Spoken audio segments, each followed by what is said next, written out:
I just got back from the biggest book fair in the country, the York Book Fair, and in this video I'm going to take you through all the books that I bought while I was there, and then take you through all the books I managed to sell.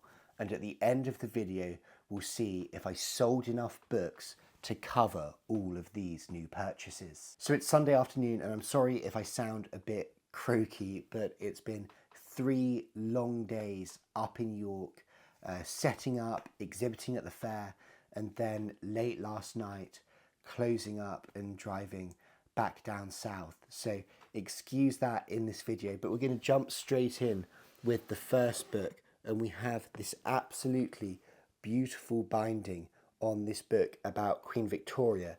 It was published in France in, as you can see here, 1897, and is a biography of the monarch written by her librarian. Next up, we have this beautiful set of the Iliad.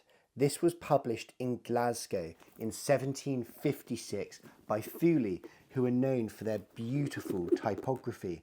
And if we look inside this copy, we can see how exquisitely typeset it is, and in this copy with lovely wide margins. And not only that, it has a lovely provenance. So when we look inside, we can see that it was printed, as I said, in 1756, but it was awarded, as you can see in this long inscription, as a university prize in 1776 to one Robert Graham.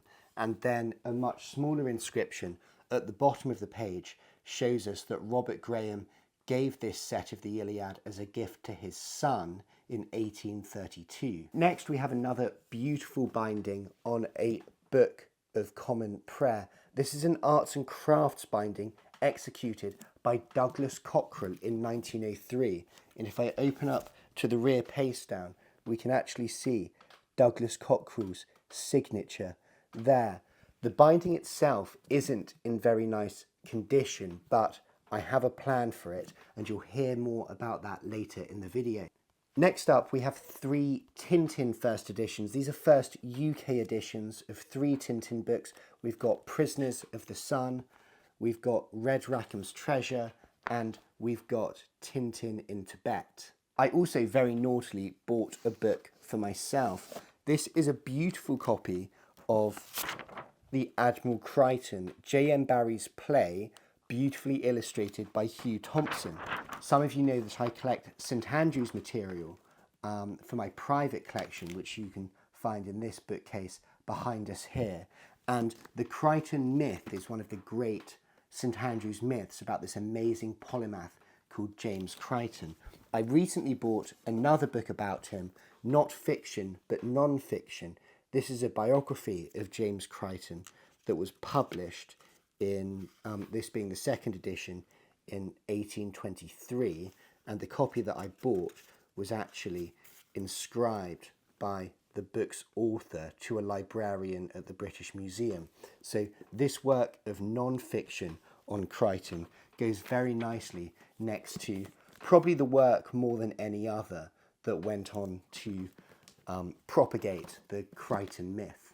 Next on the shelf, we have a beautiful and very special copy of the first edition of Donna Tartt's The Secret History. It's in really nice condition, and as an added bonus, when I show you inside, we can see that it's signed and dated by Donna Tartt. Next up, I have 3 Tolkien items to show you. The first one is an India paper edition of The Lord of the Rings. This isn't the first printing, and actually the first printing of the deluxe India paper edition didn't come in a box with a lid like this. It actually came in a slipcase. So this is a later impression from 1979. Next to that, we do have a lovely copy of the first edition of the Silmarillion. And also, I'm not going to embarrass myself with my Middle English pronunciation, but this is a text on medieval spirituality that Tolkien wrote a preface for. And next to these are 2 first editions by Charles Dickens in very special bindings. These are both publisher's bindings, so when you bought a Charles Dickens novel in octavo from his publishers, you could order it in a cloth binding, in a half leather binding, which is where you have leather to the spine and the corners, or in a full leather binding, which is obviously where you have leather spine and leather covers. So here we have both Nicholas Nickleby and the Pickwick Papers in this format. And the last items on this shelf are in these two boxes, which has kept them beautifully preserved for the last 160 years.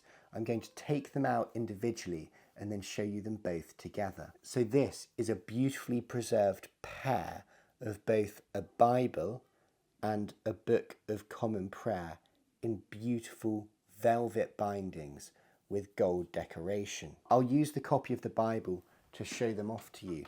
And if we just slightly compress this here, we release the clasp and can look inside the book, where we have beautiful velvet doublures and silk end papers, before we get our finely printed title page, and then of course the text of the Bible throughout.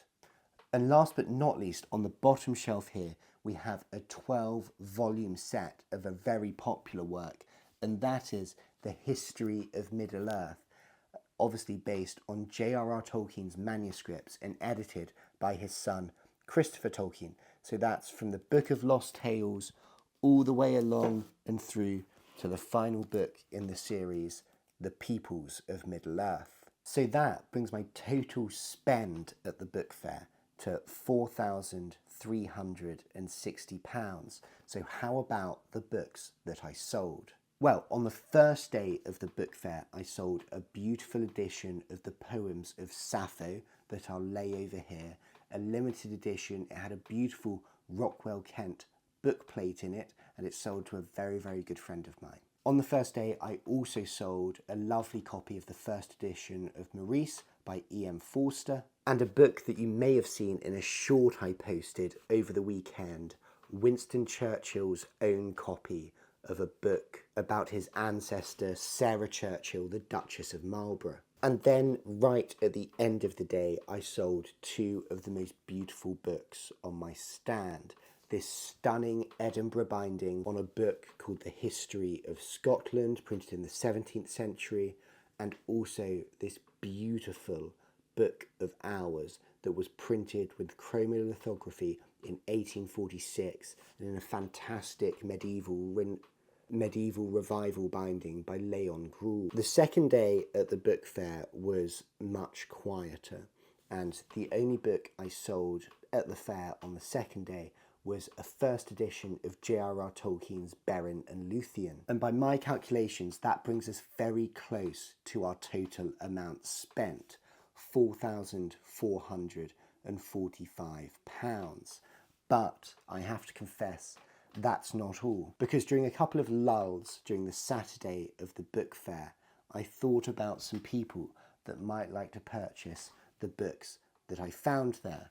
So first I contacted a friend of mine who's an amazing bookbinder in the States and also is interested in arts and crafts bindings, and suggested that he might like this Dougal Cockrell binding. I then got in touch with another friend and customer who had mentioned that they were interested in Tintin first UK editions, and so they decided to take these three Tintin books, Tintin in Tibet, Red Rackham's Treasure, Prisoners of the Sun. And last but not least, another friend of mine has been desperate for ages for a signed first edition of The Secret History.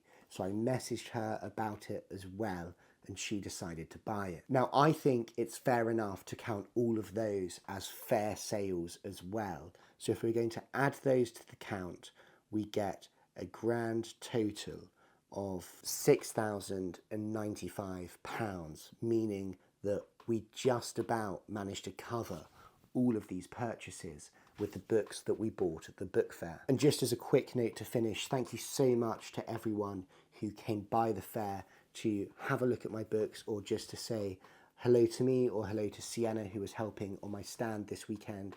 It was really, really lovely to meet you, and I'll of course let you all know when there's another book fair I'm exhibiting at.